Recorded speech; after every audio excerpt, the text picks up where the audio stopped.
Boa noite a todos. Boa noite. Hoje, 12 de julho de 2016, estudo da obra Obreiros da Vida Eterna. Vamos fazer uma rápida recapitulação desse nosso capítulo que hoje estará se finalizando. Maria Luísa. Bom, nós estamos com a Luciana dizendo, ela já falou os casos, né, dele todinhos, contou o que aconteceu, tudo. Aí ele lembra, né, que ele fez mal a muita gente e tal, e que ele sentia muita falta do tempo que ele era criança, ele lembrava, quando ele orava junto com ela. Aí ela vai e diz, então vamos orar, você vai repetir palavra por palavra do que eu disser. E ela então faz uma prece e ele repete sentidamente a prece junto com a mãe. E foi aí que nós ficamos. Ok? Domênico, repetir a oração, frase por frase. A maneira de menino dócil e interessado em aprender a lição. Ao que deduzimos, a rogativa fizera-lhe profundo bem. Abraçou-se a Ernestina, mais calmo, e enquanto a diretora da casa transitória lhe seguia os mínimos gestos, sem que ele lhe percebesse a presença, perguntou de improviso: Minha mãe, já que a tua ternura veio ao meu encontro no círculo das trevas, dize-me, onde está Zenóbia? Ter-me-ia abandonado para sempre? Fundamente surpreendido, notei que a indagação era feita com inflexão dorida de saudade e desencanto. Certamente, meu filho. Apressou-se Ernestina em responder. Nossa amiga acompanha-te de esfera superior, implorando a Jesus te abençoe os propósitos de redenção. Então vamos entender. A nossa irmã Zenóbia foi que começou toda essa história no mundo espiritual. O nosso irmão André Luiz, com um grupo de amigos, estavam a caminho, estavam na casa transitória, acompanharam alguns trabalhos realizados. E aí Zenóbia, em particular, disse: eu tenho uma alma muito querida, que está em situação muito sofredora. Gostaria que vocês pudessem me acompanhar, juntos que possamos orar e atender essa alma. E junto ela levou a Luciana, que era uma médium que teria a capacidade de fazê-lo mergulhar no passado. Ela iria mergulhar nele, que como é o nome dessa mediunidade? Clarividência. A clarividência. Então ela iria mergulhar nele e trazer à sua consciência tudo que ele havia realizado naquela última encarnação. Não era em outra, não. Naquela última encarnação. E fazer, à medida que ela ia contando, ele ia rememorando, porque tem algumas atitudes nossas do passado que caem meio que no esquecimento, mas em verdade, à medida que ela ia contando, ele ia revivendo tudo. Então, ou seja, nesse processo, ele não via Luciana, ele ouvia a voz de Luciana. Ele não via Zenóbia, nem André Luiz e nem ninguém. Ele ouvia as vozes. Quando Zenóbia começou a falar, ela inclusive pediu para o padre Hipólito continuar a falar, porque ela não queria que ele reconhecesse a sua voz. Mostrando aí que existe um vínculo entre Zenóbia e o Domênico. Entre Domênico. Então, nesse momento, ele continua sem ver ninguém. A única pessoa que ele está vendo, porque se tornou visível, foi a mãe. Ele continua vendo a mãe e ouvindo as demais vozes. Então, nesse momento desse diálogo entre ele e a mãe, ele pergunta: e Zenóbia? Por onde anda Zenóbia? E a mãe vai esclarecer. E agora nós vamos entender qual o vínculo dele com a Zenóbia. Tornou ele triste. Se a existência humana nos houvesse unido, outro teria sido meu destino. Ela, porém, desposou outro homem, quando era maior minha confiança no futuro, compelindo-me ao celibato sacerdotal que se fez seguir de tão deploráveis consequências para mim. Então, no primeiro momento, a gente identificou o quê? Existia um amor entre ambos, ele fez uma leitura que ela desposou outro homem, quando era maior minha confiança no futuro. E como ele não conseguiu casar com Zenóbia, ele fugiu, optando pelo Sacerdócio. celibato sacerdócio. Se houvéssemos organizado o ninho doméstico, não me faltaria a confiança em Deus. Teria sido talvez pai generoso e meus filhos ser-me-iam sagrada coroa de responsabilidade e alegria. Zenóbia, minha mãe, era a lente milagrosa através da qual eu sabia ver o mundo noutro prisma.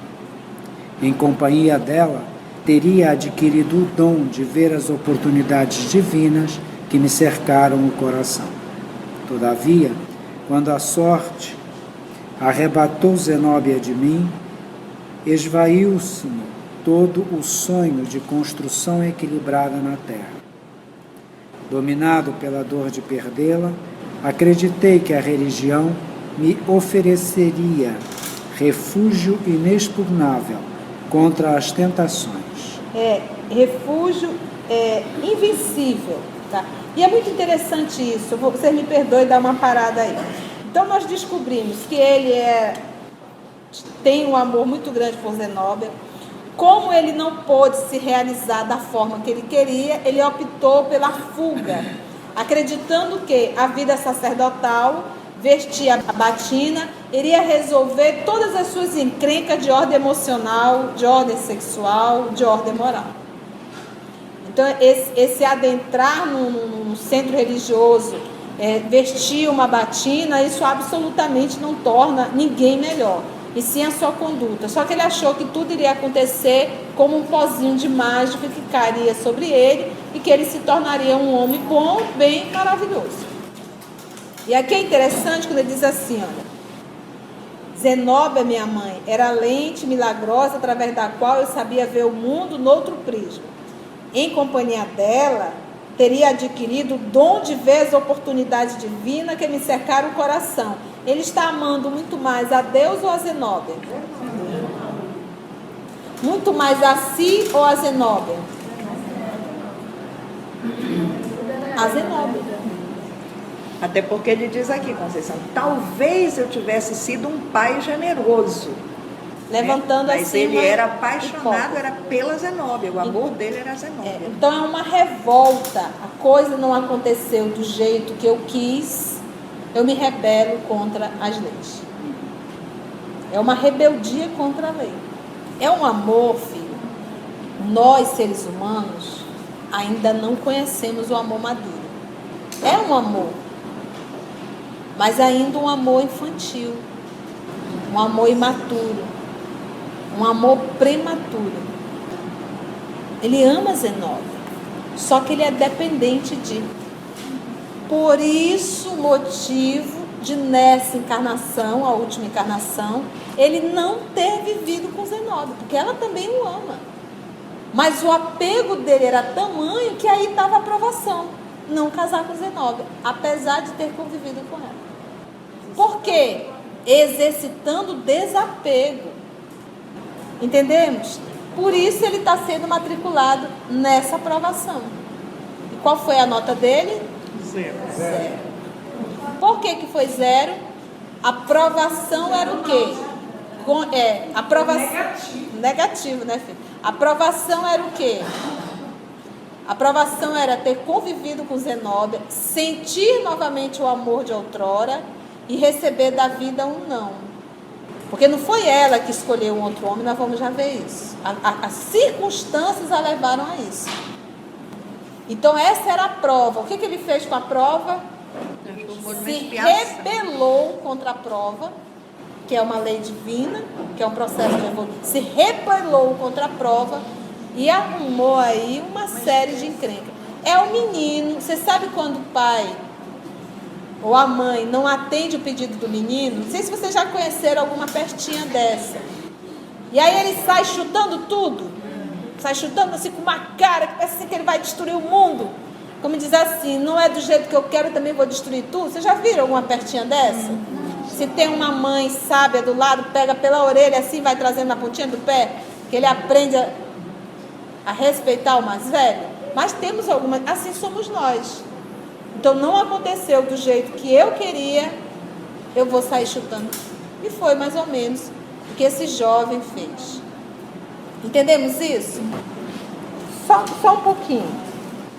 Ele diz assim, ó, se houvéssemos organizado um ninho doméstico, não me faltaria a confiança em Deus. E talvez até não, porque a experiência de casar com Zenóbia, de ter filhos, ele ia viver naquele mundinho. Como ontem na nossa fala do livro Renúncia, a gente estudando. O ninho, ele é divino? É, mas é o quê? Ele é divino, mas ele nos acomoda. Acomodação. Acomodação que... Então o que ia acontecer? Ia casar com a mulher amada, a qual ele idolatra. É um Deus para ele.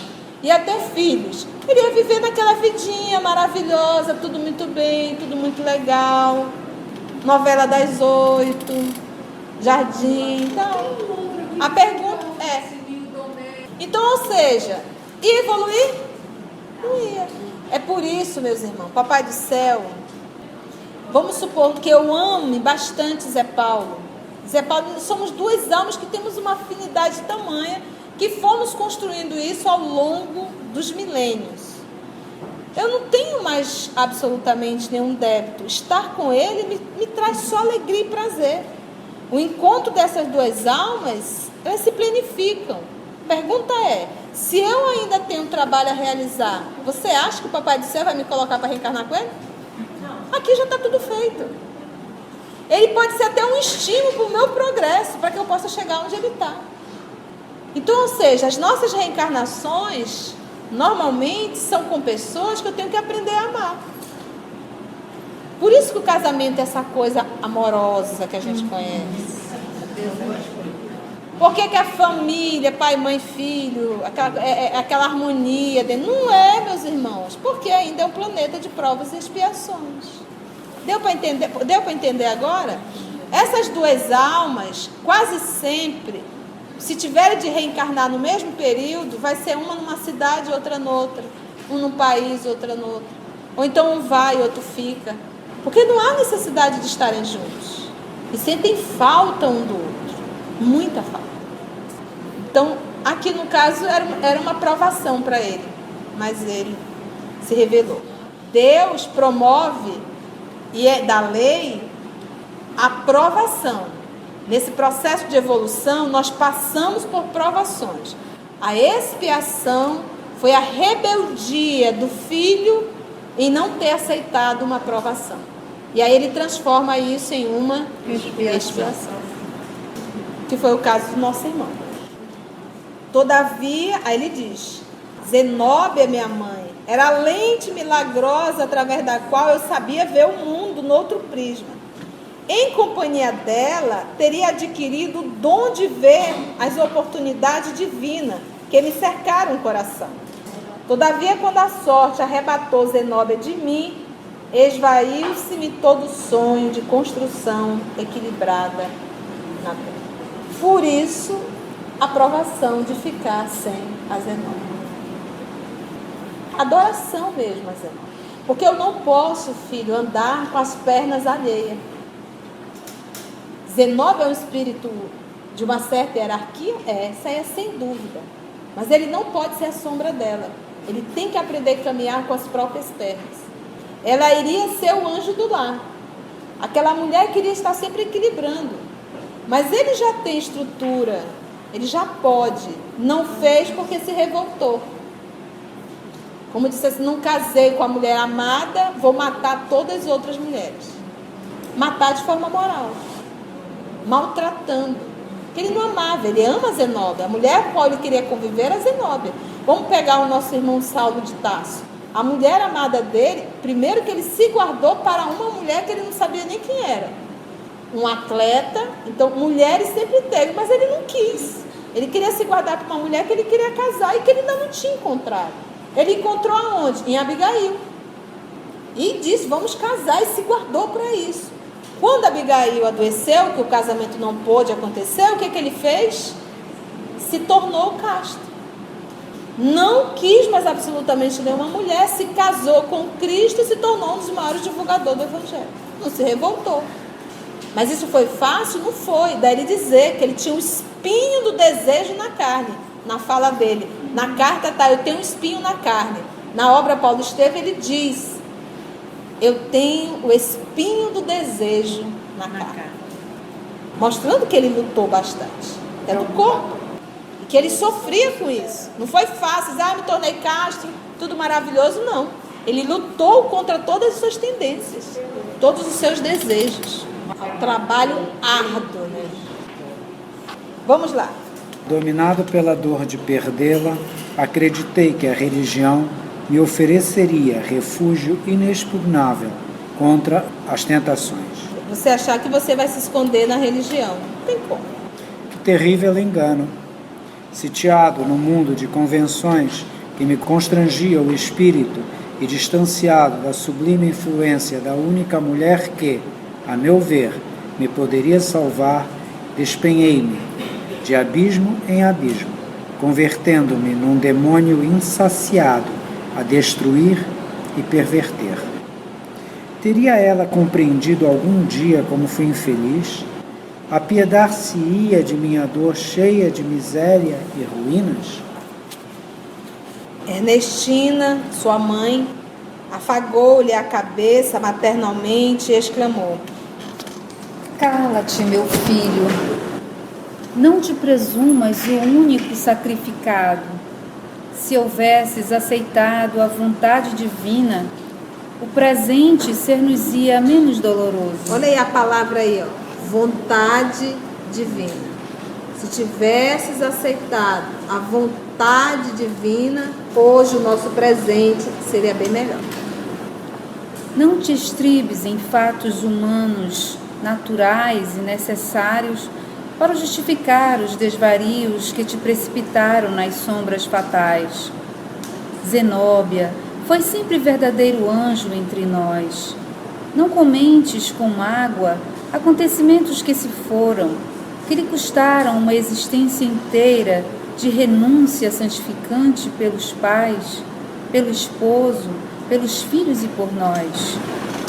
Entretanto, atalhou ele, tínhamos sublime compromisso desde a infância e a nossa primeira mocidade foi um paraíso de promessas mútuas. O carinho materno, todavia, não deixou terminar, colocando-lhe o indicador sobre os lábios, um gesto compassivo de mãe, e Ernestina acentuou: Ouve, Domênico, quem teria sido a maior vítima?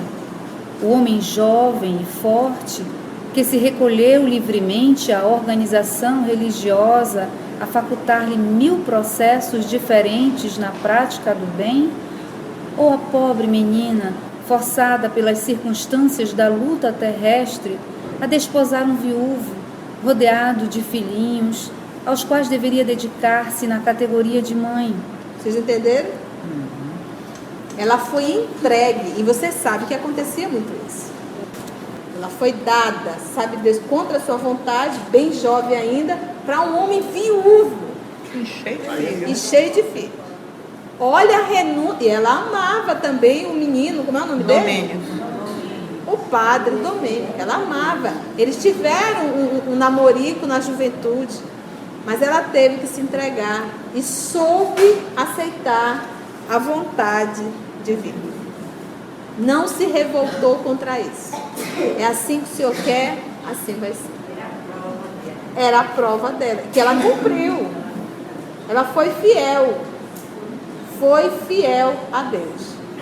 Porque, gente, parece que as coisas vão acontecendo na nossa vida e a gente acha assim que está havendo uma injustiça. Olhando a situação da Zenóbia, vai dizer: nossa, como foi injusta a vida com ela, obrigando Zenóbia a casar com um homem viúvo, já cheio de filhos. Aí parece sim que as coisas acontecem por um mero acaso. Acontece? Não acontece não, gente. Não acontece. Nada acontece por um mero acaso. Tudo tem um propósito. E ela soube se submeter às leis e não à própria vontade. Porque ela poderia ter se rebelado. Poderia ter se unido junto com o Domênico. Eles, não, vamos fugir. O que é isso? Vamos submeter a isso? Vou nada. Se curvou.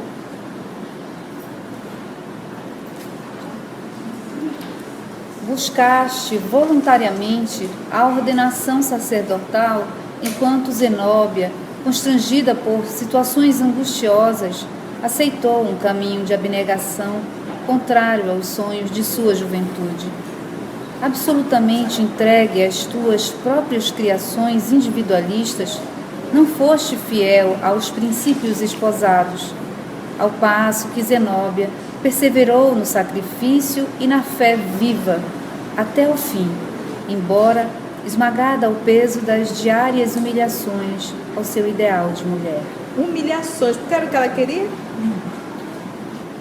Erraste para satisfazer a ti mesmo, incapaz de acalmar as paixões inferiores que te ardiam no peito, enquanto nossa venerável amiga aceitava humilde as circunstâncias que lhe atormentaram o ser, anos seguidos, em benefício de todos nós. Pondera, pois, Domênico, qual teria sido a verdadeira vítima? Poderemos comparar a abnegação com a insensatez? Mamãe sempre dá no olho, né? Então ele no primeiro momento colocou Zenóbia como se fosse, como é que se diz assim? A responsável por tudo, a culpada por tudo. E a mãezinha chamou ele a consciência, mostrou o porquê que ela casou e comparou a situação de um com o outro. Quem é que está realmente... Ela soube ser o quê? Fiel à vontade de Deus, não se rebelou. Ele não, fugiu para o sacerdócio e ainda fez todo um estrago. E arrumando encrenca. Eu acho que é muito assim. Aconteceu isso. Gente, nós estamos encarnados. Não sei se vocês lembram disso. Isso quer dizer que nós estamos ainda passando por provas e expiações. Então, essa história é um exemplo para a nossa vida. Então, o que vier a acontecer conosco, situações que você diz assim, nossa, como isso é injusto, lembra do estudo de hoje. Não é injusto. Isso tem um propósito. E eu vou aprender a me submeter à vontade de Deus, para eu tirar as lições. Por mais que não seja do jeito que eu quero, mas com certeza é o melhor para a minha evolução. Lembra? O Papai do Céu não olha a pessoa viver bem na terra. O Papai do Céu olha esse viver bem na eternidade, que é a vida espiritual. Então, se a minha filha tiver que passar 30, 40 anos, diz o Papai do Céu, pisando em pedras, ferindo seus pés, sangrando e sentindo dor, mas isso vai fazer com que ela aprenda a calejar o pé, ela aprenda a permanecer, estar de pé, para uma eternidade, o que é um segundo? Na fala de Emmanuel, quando nosso Senhor Jesus convida os seus discípulos para orar, orienta que eles permaneçam em oração. Jesus se afasta, quando Jesus retorna, está Tiago, João e Pedro dormindo. E Jesus adverte, nem por uma hora pudestes velar comigo. Emmanuel faz esse comentário e diz que uma encarnação é uma hora perante a eternidade. E Jesus ainda nos fala, nem por uma hora pudestes velar comigo. Porque uma encarnação é uma hora. E nem por uma hora podemos velar com Cristo. Porque nós queremos sempre satisfazer as nossas vontades mesquinhas e egoístas. Orgulhosas e vaidosas muitas vezes. Sem se submeter à vontade do Pai. Lembra? As pessoas são instrumento do meu progresso. As situações são instrumentos do meu progresso. Quem está comigo dentro do lar é o buril que eu necessito para melhorar algo dentro de mim. A pessoa é o meu instrumento. Por isso, muitas das vezes a gente diz, é muito difícil conviver com ele. É muito difícil conviver com ela. Porque ele ou ela é o buril. Por isso é que é difícil. E esse ato é um ato que nos provoca dor. Se me provoca dor, se isso me irrita, se isso me dá raiva, se isso me incomoda, se isso me tira a paz, se assim eu posso dizer, mostra o quanto eu ainda preciso dessa pessoa. Quando eu já tiver aprendido essa lição, a atitude dessa pessoa não vai mais fazer absolutamente nenhuma diferença para mim. Aí o Papai do Céu, como quer que eu sempre aprenda novas matérias, ele trará outra pessoa para que sirva de buril para mim. Até aprender todas as lições. Então para pensar e diz assim, faz uma avaliação. Olha, é muito difícil conviver. Nossa, chega a ser uma coisa assim que... Aí você diz, minha ferida está aberta. Eu ainda tenho esse câncer em mim, ao ponto de sentir dor. Mas eu vou curar. E o meu medicamento é justamente essa pessoa. E eu vou aprender, não vou deixar para outra não. Se Paulo conseguiu dar um salto em uma encarnação, eu vou pegar essa tal dessa vaidade, desse orgulho, desse autoritarismo, desse ciúme, seja lá o que for, e vou colocar ela no eixo. Vou engolir. Mas eu estou cansado já de sentir essa dor. Cansado já desse câncer, eu não quero mais não. E eu vou usar essa pessoa como meu instrumento de progresso. É assim. Simples assim. E olha, uma notícia boa, é só por 1 hora. Não é vero? Gente, o tempo não passa rápido? Quantos anos nós temos? Se a gente for parar para pensar nessa encarnação. A pergunta é, não passou rápido? Daqui a pouco a gente está com 60, 70, 80, e tu começa a coçar a ponta do... né? Você começa a coçar a cabeça e diz, valha-me Deus. Está chegando a hora. O retorno do Jedi, né? O retorno está chegando. E aí? Bora lá. Percebia-se que a elevada orientadora se ligava aos dois por meio dos fios de doloroso romance que não nos era dado conhecer. André Luiz é curioso, vocês sabem, né? Para saber o que ele estava ali de orelha, né? Rolou um fight aqui entre esses dois. Né? Percebia-se que a elevada orientadora se ligava aos dois por meio dos fios de doloroso romance que não nos era dado conhecer. Domênico escutou compungidamente as observações, calou-se longo tempo, internado talvez no plano de longínquas recordações, e concluiu tristemente. É verdade. Compete-nos agora Falou Ernestina com brandura. avançar para alcançá-la. Para alcançá-la. Olha, ela deu um bom salto. Ela ficou casada com um viúvo, cheio de filhos, por 1 hora. Por 1 hora. E hoje ela está muito bem, obrigada. E nós, por 1 hora, decidimos nos revoltar contra a lei. E aí estamos desse jeito que estamos.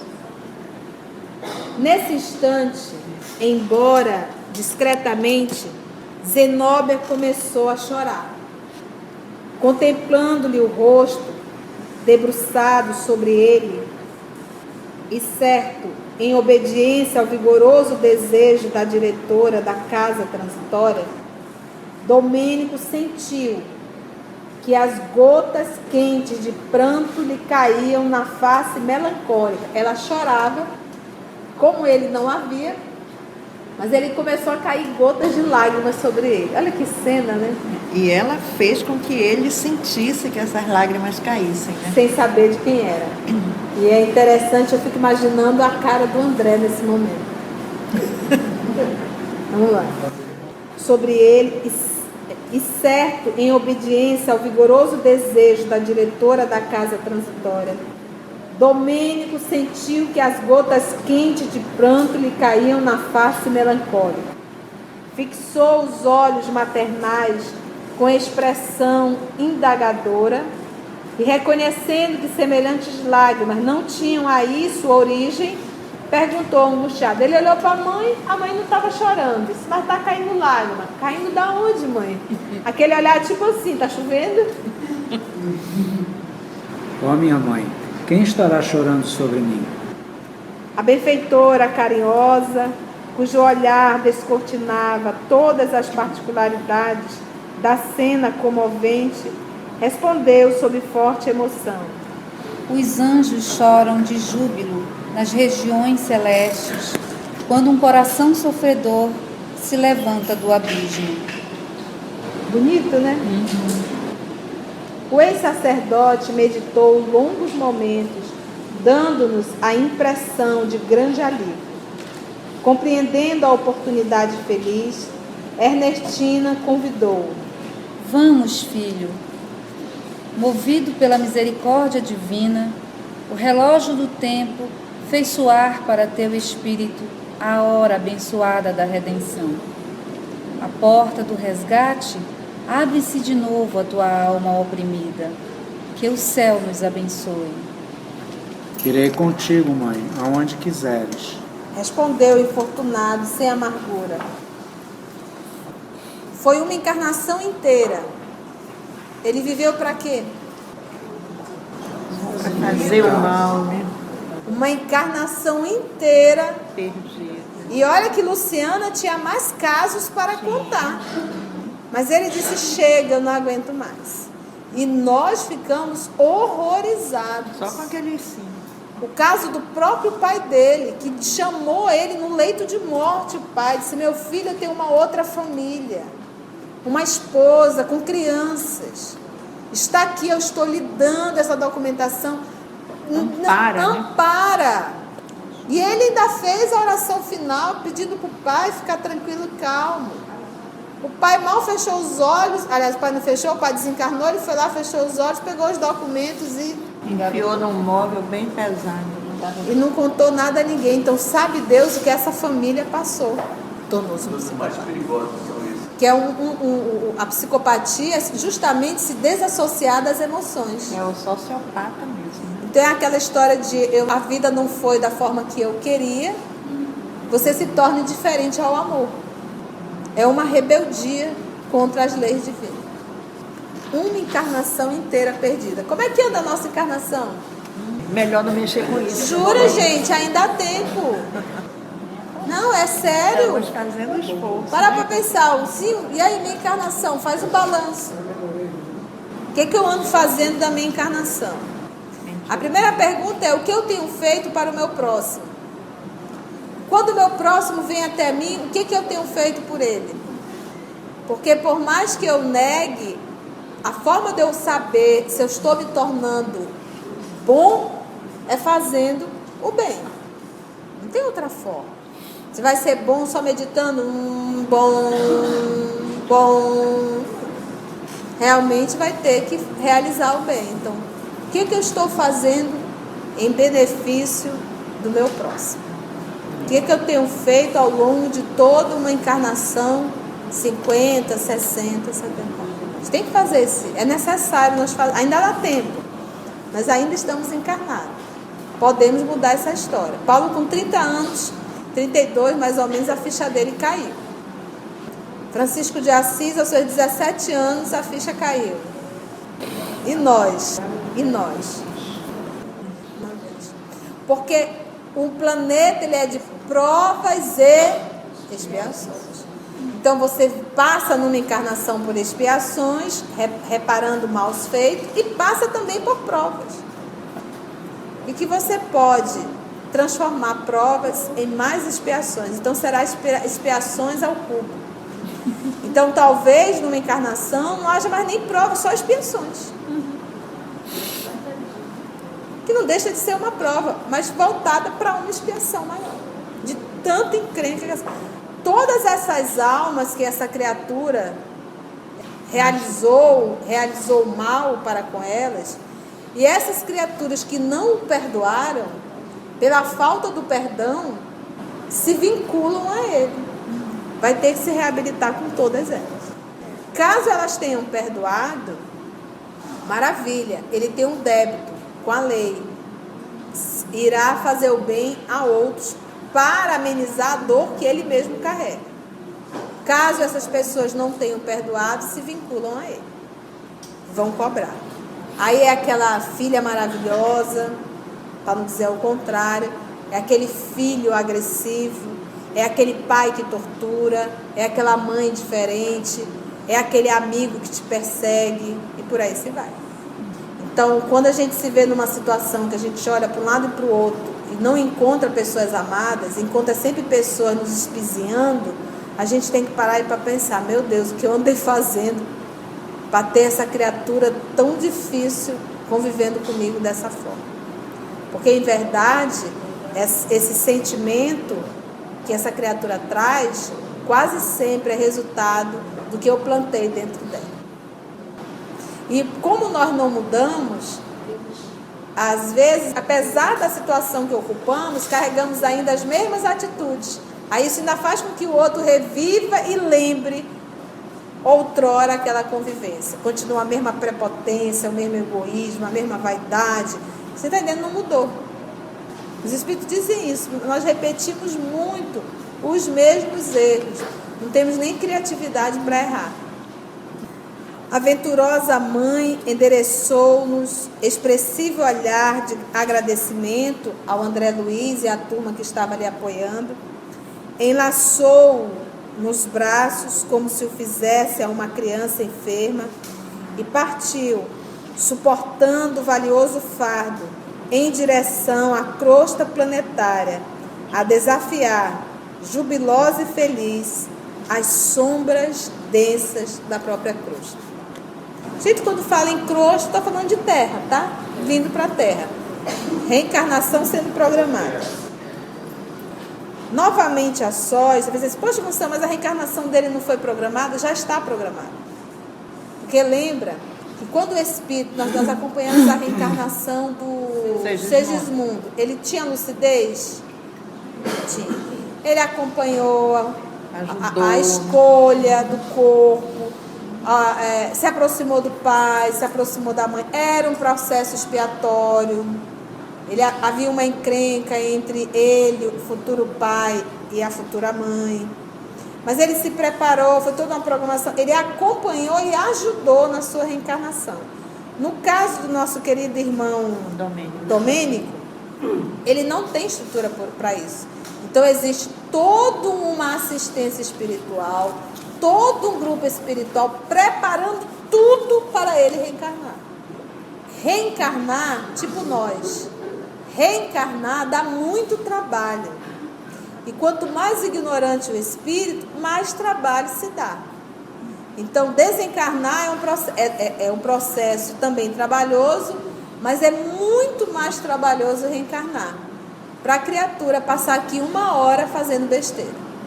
Se nós reclamamos do filho que a gente paga à escola e que chega no final do ano, o menino da bomba, imagina a misericórdia divina quando traz um filho para reencarnar, que ele passa 70, 80, 90, 100 anos aqui e absolutamente não fez nada para o seu processo de evolução e ainda me fez a besteira de arrumar mais confusão.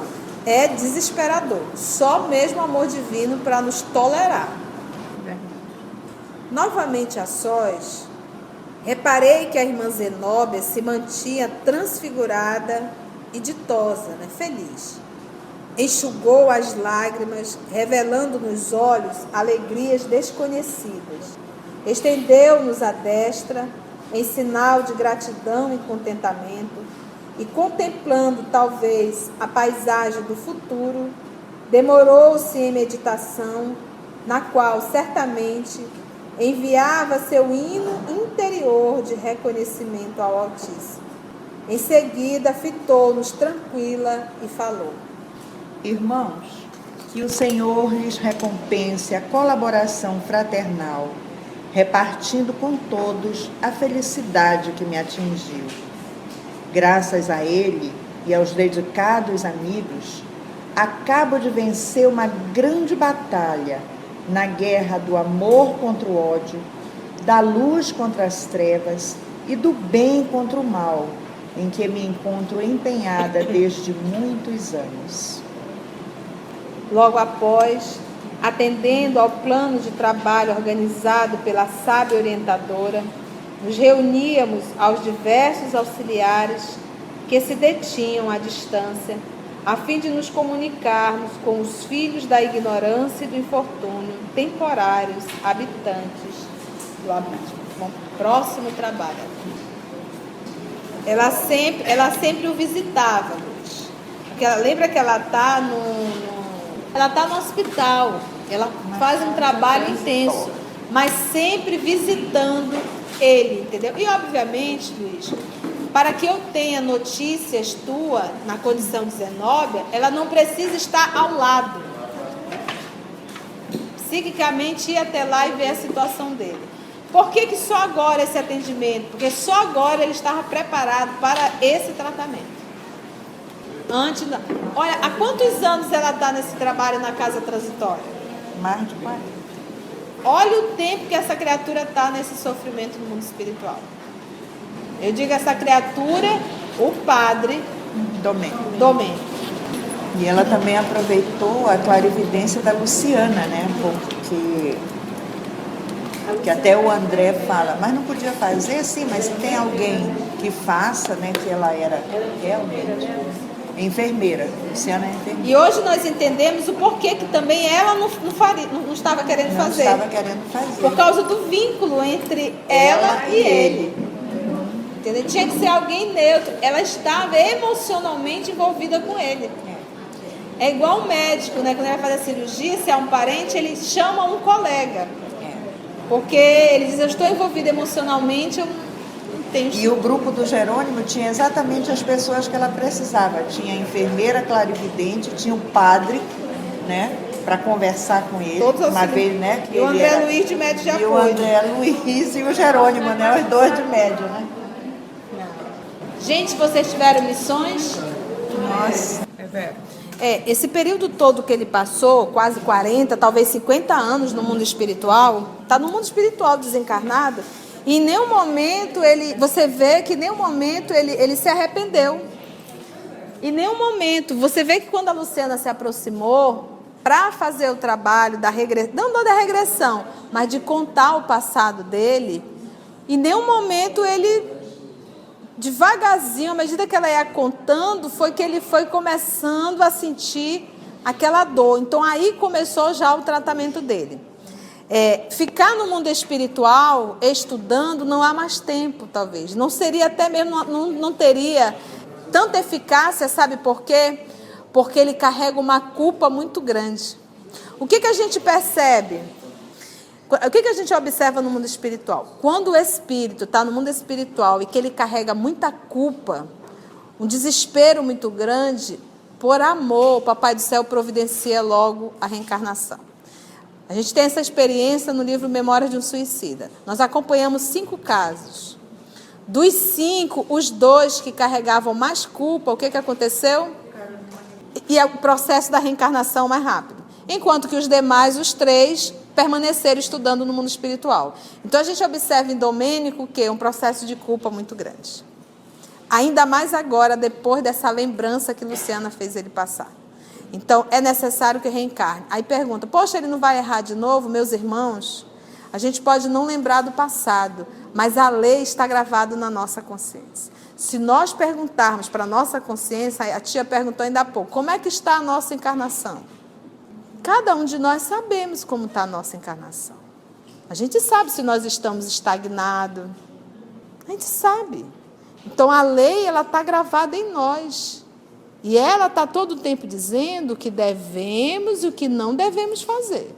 Se fazemos não por desconhecimento, mas por teimosia.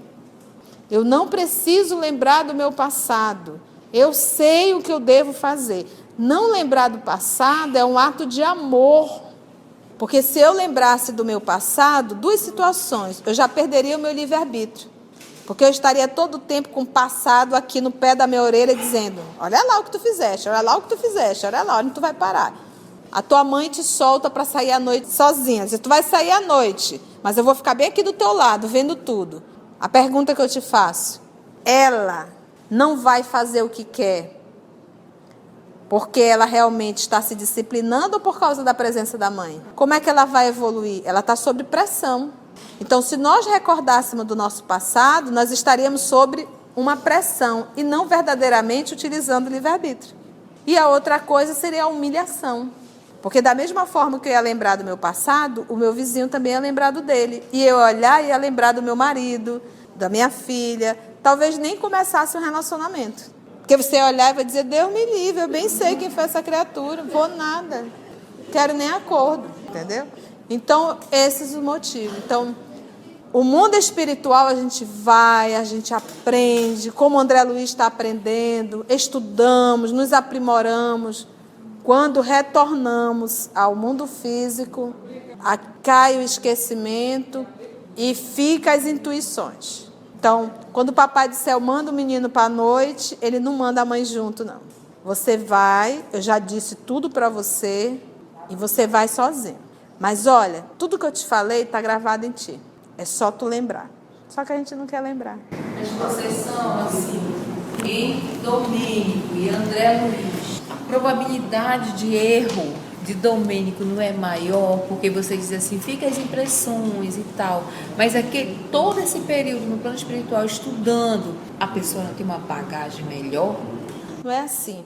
É uma questão de, se André Luiz está esse tempo todo estudando, é porque ele tinha estrutura para estudar no mundo espiritual. Estava preparado para isso. Domênico não. Existe o livre-arbítrio. A lei ela está igual para todos. É só a gente ouvir ela dentro de cada um. E o papai não dá fardo que o filho não consiga carregar. Para cada um ele dá um fardo na medida exata. E sabe que o filho pode carregar. Só que o filho vai ter que carregar, ele vai ter que fazer um esforço para carregar isso. Algumas vezes ele vai se sentir cansaço, mas ele pode carregar. Entendestes? Então não é questão de, ele tem mais informações. As informações que o André Luiz está recebendo vai cair também no inconsciente. Também vai esquecer. Agora o que acontece? Nessa coisa, por exemplo, se você tem uma consciência no mundo espiritual, quando você reencarna, que você se depara com o nível dos espíritos, que você se depara com um filme espírita, você olha para aquilo e você se projeta. Há uma identificação maior, uma assimilação. Você está lendo o livro dos espíritos e você diz, meu Deus, eu conheço isso aqui. Isso quer dizer o quê? Que essa alma, quando esteve no mundo espiritual, ela teve consciência do mundo espiritual. Mas as provações serão as mesmas. Agora, gente, não dá para comparar o André Luiz com o Domênico. Para quem que o André Luiz fez mal? Pois é, justamente para ele mesmo, era isso que eu ia... Entendeste? O Domênico foi perverso, por não ter sido atendido nos seus desejos. Mas André Luiz foi médico e ainda atendeu, mesmo de forma não tão amorosa, mas atendeu gratuitamente. Quem quer falar aqui? Perguntou. A Zenóbia não poderia ter se revoltado? Sim. Por que ela não se revoltou? Por quê? Porque ela é uma serva de Deus. Porque o que nós fazemos? Nós queremos transformar Deus em nosso servo. Quer que Deus faça a nossa vontade. Não nos colocamos na condição de servo. O que é o servo? O servo realiza a vontade do Senhor sem questionar. Mas foi uma violência, não foi? Entregar ela para um... Essa era a sua prova. Essa é a sua prova. Mas era só por uma hora. Na sociedade moderna hoje. Ainda acontece. O que nós temos que entender, que eu acho que é a lição que fica, é: não devo me rebelar ou me revoltar contra as leis. Por mais dolorosa e por mais que possa vir a parecer que é algo assim injusto. Pois essa palavra, quanta injustiça isso para comigo. Será? Eu acho tão interessante que a gente não lembra do passado, ninguém lembra, passa por uma situação aparentemente injusta e ainda fica numa condição de vítima. Se levantássemos um pouquinho do pano, vai dizer, abaixa, abaixa, abaixa, aceita isso daí, que ainda é pouco em relação ao que tu fizeste. É para acabar. Foi bom o estudo? Vamos orar? Então vamos fechar os nossos olhos para fazer a nossa prece? Divino amigo Jesus, o nosso pensamento voltado a Ti, nesse momento, é para Te agradecer, amado Mestre, por essa oportunidade de reflexão para nós, que ainda estamos aqui encarnados, tendo a oportunidade de rever os nossos comportamentos, para, por um processo de querer e de mudança, podermos aproveitar essa oportunidade e fazer um tanto mais para o nosso progresso espiritual. Muito obrigado, Jesus, pela acolhida e pela reflexão. Muito obrigado, amigos espirituais, pela assistência e pelo amparo. E que nós possamos, Senhor, ao sair daqui, podermos levar essas lições fixadas em nossas almas. Muito obrigada, amor querido.